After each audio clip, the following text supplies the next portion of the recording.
Bonjour à tous, ici Julien Petit. Fan de voitures, bienvenue sur ma chaîne. Restez avec moi, on va aborder notre sujet du jour sans plus tarder. Updated, 13 novembre 2023, 7h14 du matin et published, 12 novembre 2023, 15h30 et 1 p.m. et le New Hampshire est à la hauteur de sa devise, vivre libre ou mourir. Cet État n'a pas de loi sur la sécurité automobile obligeant les adultes à porter la ceinture de sécurité. Même les lois du Texas sont plus strictes. Le plus étonnant, c'est qu'il ne s'agit peut-être même pas du code de la route le plus dangereux du New Hampshire. Que se passe-t-il si vous ne portez pas votre ceinture de sécurité? La NHTSA indique que si vous êtes assis à l'avant d'une voiture, vous avez 45% de chances supplémentaires de mourir dans un accident sans ceinture. Dans un camion, ce chiffre s'élève à 60%, NSC. Org. Dans 49 États, la loi est également enfreinte. Mais dans de nombreux endroits, le fait de ne pas être attaché est une infraction secondaire. Cela signifie que vous ne recevrez une contravention que si vous êtes arrêté pour autre chose. Je peux comprendre l'envie de faire du vélo sans casque, sentir le vent dans les cheveux et tout ça. Et je peux comprendre que l'on soit tente de monter à l'arrière d'une camionnette dont la cabine n'est pas assez spacieuse, plutôt que de marcher. Mais j'ai du mal à comprendre que l'on puisse laisser sa ceinture de sécurité détachée.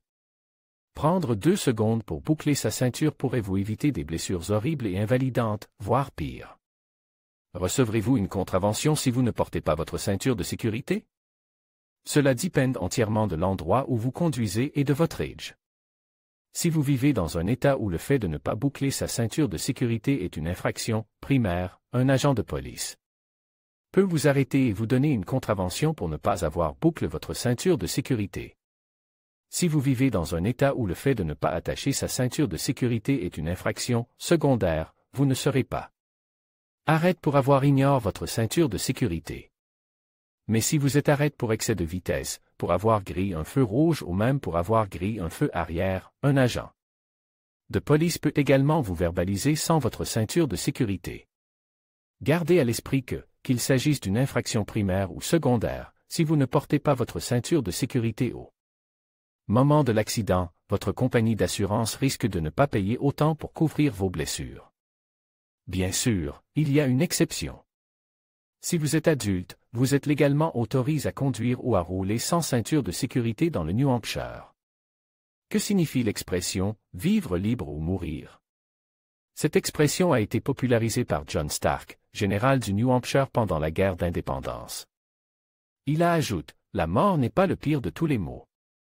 Elle en est venue à représenter l'approche libertaire que de nombreux habitants du New Hampshire estiment que leur gouvernement devrait adopter pour légiférer. Le New Hampshire a une culture qui valorise la liberté individuelle. Cela est d'autant plus évident qu'il s'agit d'un petit État limitrophe de plusieurs États plus libéraux. L'une des façons dont le gouvernement du New Hampshire évite de dire à ses citoyens ce qu'ils doivent faire, c'est par le biais d'un code de la route permissif. Le New Hampshire n'a pas de loi sur le port du casque pour les motocyclistes. Il n'y a pas non plus de loi réglementant quand et comment vous pouvez rouler dans la benne d'une camionnette.